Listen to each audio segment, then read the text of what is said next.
በጃፓን ቶኪዮና በፓሪስ ማራቶን ተቀዛቅዞ የነበረው የኢትዮጵያ አትሌቲክስ ከሰሞኑ እጅግ መነቃቃት እየታየበት በየውድድሮቹ ለኢትዮጵያ ስም ከፍ ብሎ እየተጠራ ሰንደቁ እየተውለበለበ ለቁጥር የሚያስቸግር ሜዳሊያ ወደ ሀገራችን እየጎረፈ ነው።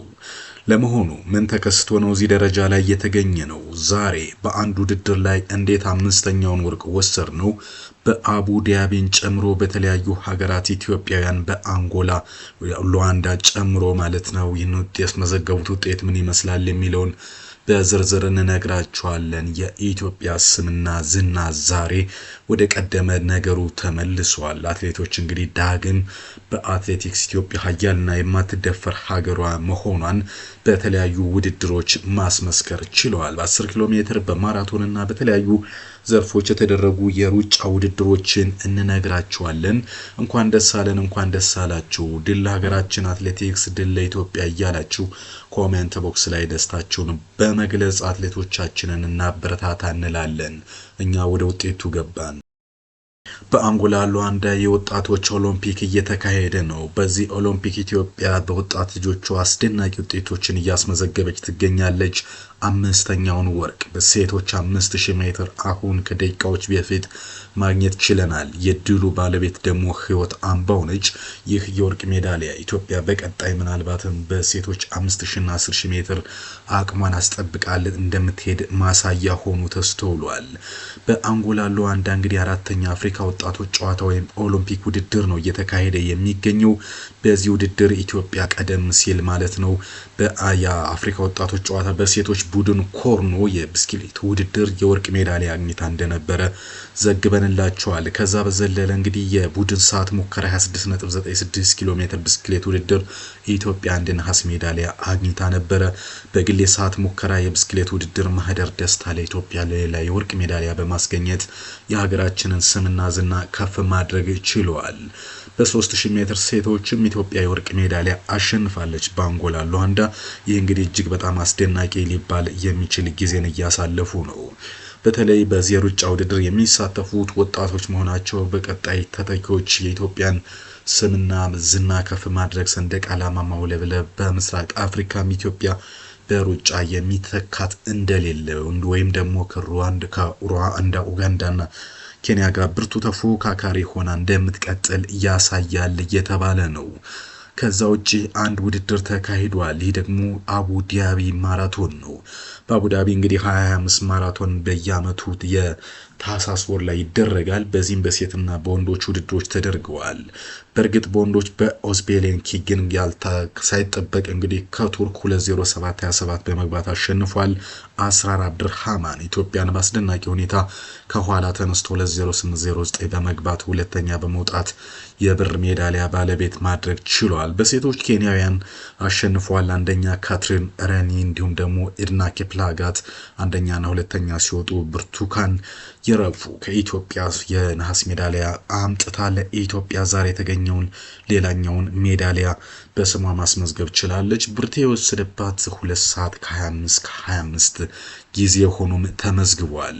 ከዛ ውጪ ኢትዮጵያን ከ1 እስከ 2 በወንዶችም በሴቶችም በአስደናቂ ሁኔታ ማሸነፍ የቻሉበትን ውድድር ልንገራችሁ። ይህ ውድድር የአቡ ዳቢ 10 ኪሎ ሜትር ውድድር ውጤት ነው። ኢትዮጵያ በዚህ ውድድር ፍጹም የበላይነት ተቆጣጥራ ኬንያውያን ኡጋንዳና ሩዋንዳን ጨምሮ እንዲሁም የጣሊያን አትሌቶችን የቱኒዚያ እንዲሁም የአቡ ዳቢን ከቁጥጥር ውጭ የስፔንን ከውድድሩ ያስወጣችበት ሁኔታ ተከስቷል። ለመሆኑ በአቡ ዳቢ እነማን ምን አሸነፉ? የሚከተለው ልንገራችሁ። በአቡ ዳቢ ማራቶን በሴቶች ብርሃን አረጋዊ በአስደናቂ ሁኔታ በ10 ኪሎ ሜትር 37:52 የሆነ ውጤት በማስመዝገብ ሀገሯንና የራሷን ስም ከፍ አድርጋለች። ሌላኛዋ የሀገሯ ልጅ ስርጉ ታከለ 38:32 በመግባት ሁለተኛ ወጥታለች። ከዛ ውጭ የብሪታንያ አትሌት ታምሲን ሳንግስር 38:50፣ ኬንያዊቷ ሙኒ ሙቱኩ 38:53 በመግባት በአቡ ዳቢ የ10 ኪሎ ሜትር ውድድር ላይ ኢትዮጵያን ወርቅና ብሩን ለሀገራቸው ማስገኘት ችሏል። በወንዶችም የሚስተካከለን አልተገኘም። በዚህ ውድድር ላይ ፍጹም የበላይነትን ይዘን በሚያኮራ ሁኔታ ነው ውድድራችንን ያጠናቀቅነው። ለታማሙ 29-21 በመግባት ቀዳሚውን ይዟል። በቀለ ከተሳ ደግሞ 29-21 በመግባት ሁለተኛውን የብር ሜዳሊያ ማስገኘት ችሏል። ከርናሶ መመራ ደግሞ 29-24 ሶስተኛ፣ ገዛኝ ዴቅሳ 29-26 አራተኛ። በአስደናቂ ብቃት ከ1 እስከ 4 ኢትዮጵያውያን ተቆጣጥሮታል።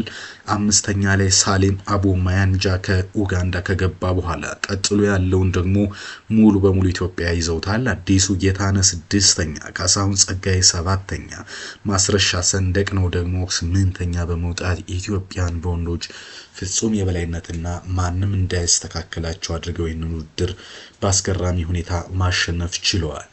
ከዛ ውጪ ሌላኛው የተካሄደው አንድ ውድድር የሳውዲ አረቢያ የግማሽ ማራቶን ውድድርም ተካሂዶ ነበር። በዚህ ውድድር ዘወትር የምናውቀው አትሌት ጀማል ይመር 59:35 በመግባት ሁለተኛ ወጥቷል። ኒኮላስ ኪፕሮሪ ደግሞ 59:28 በመግባት ከኬንያ በአንደኝነት ውድድሩን አጠናቋል። በዚህ ውድድር ኢትዮጵያን የወከሉ አትሌቶች ነበሩ። አዲሱ ጎበና፣ አዲሱ ጌታነህን የመሳሰሉ አትሌቶች ኢትዮጵያን ወክለው ነበረ በዚህ ውድድር ማለት ነው። ስለዚህ በጣም በአስደናቂ ሁኔታ ነበረ ማሸነፍ የቻሉት። አጠቃላይ ኢትዮጵያውያን እንግዲህ በአረብ ሀገራትና በአፍሪካ ድንቅ ውጤቶችን ማስመዝገብ ችላለች። ከዚህ በዘለለ ሌላኛው ልንነግራችሁ የምንፈልገው መረጃ ትንሽ ከዚህ ወጣ ያለ ነው። የኢትዮጵያ አትሌቶች ወደፊት እንግዲህ ከባድ ውድድር ይጠብቃቸዋል። አሜሪካ ፍሎሪዳ ሀገር አቋራጭ ውድድር። ይህን ውድድራቸው እክል ገጥሞታል እየተባለ ነው። የተፈጠረው ምንድነው? እንደዚህ ልንገራችሁ። ትናንትና ለኢትዮጵያ አትሌቲክስ መልካም ያልሆነ ዜና ተሰምቷል። ምንም እንኳን ጀግኖቻችን በየሀገሩ ፓሪስ ኦሎምፒክና ቶኪዮ ላይ ያጣነውን ውጤት እያመጡ መነቃቃት የተፈጠረ ቢሆንም ትናንት ማምሻው እንደ አውሮፓውያን አቆጣጠር ጃንዋሪ 10 በአሜሪካ ፍሎሪዳ ታላስ ይካሄዳል ተብሎ ለሚጠበቀው ውድድር ማለትም 46ኛው ኢንተርናሽናል ሀገር አቋራጭ ውድድር ለመሳተፍ በዝግጅት ላይ ናቸው አትሌቶች። ቀነኒሳም እንግዲህ ትናንትና ተገኝቶ ልምዱን እንዳጋራቸው ነግሬያችሁ ነበር። አሰልጣኞችና አመራሮች እንዲሁም አትሌቶች ግን ከግማሽ በላይ የሚሆኑት ቪዛ መከልከላቸው ጉዳዩን አስደንጋጭ አድርጎታል። በትናንትናው ዕለት የአሜሪካ መግቢያ ቪዛ ማመልከቻ ውድቅ ከሆነባቸው አትሌቶችና አሰልጣኞች በተጨማሪ በቅርቡ ወደ ፌዴሬሽን የጽህፈት ቤት ኃላፊነት የመጡት ዶክተር አመንሲሳ ከበደ አንዱ መሆናቸው ተሰምቷል። እሳቸው በተጨማሪ ፊዚዮቴራፒስት የቪዛ ማመልከቻ ጥያቄያቸው ውድቅ ከሆነባቸው ውስጥ ተካተዋል። ሃትሪክ ስፖርት ኦፊሻል እንደሚለው የአሜሪካ ኤምባሲ አመልካቾች ወደ አሜሪካ የሚጓዙት ለውድድር እንደሆነና አንዳንዶችም የጉዞ ታሪክና በአትሌቲክስ ትልቅ ስም እንዲሁም ሊያዝ የሚችል ንብረት ወይም አሴት አላቸው። ይሁንና ይህ የታወቀ ለምን ከግማሽ በላይ የሚሆኑትን አትሌቶች፣ አሰልጣኞችና አመራሮች ቪዛ ጥያቄ ውድቅ ተደረገ የሚለው ግልጽ አይደለም። ቪዛ የማያሰጥ አሳማኝ ምክንያትም አልተገኘም። ነገር ግን የኢትዮጵያ አትሌቶች እንግዲህ ጉዞ ተከልክለዋል። ምናልባት መንግስት ተጽዕኖ የሚፈጥርና ጫና የሚያሳድር ከሆነ በቀጣይ ችግሩ ተፈቶ ጉዞ ወደ አሜሪካ ሊያደርጉ ይችላሉ እየተባለ ነው።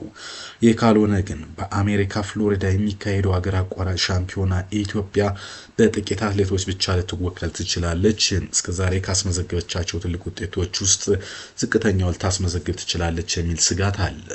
በእርግጥ ወደ አሜሪካ ለሚያቀኑ አትሌቶች የምንጊዜም የሀገር አቋራጭ ንጉሱ ቀነኒሳ በቀለ በትናንትናው ዕለት አትሌቶችን ማበረታታቱን ዘግበንላችኋል።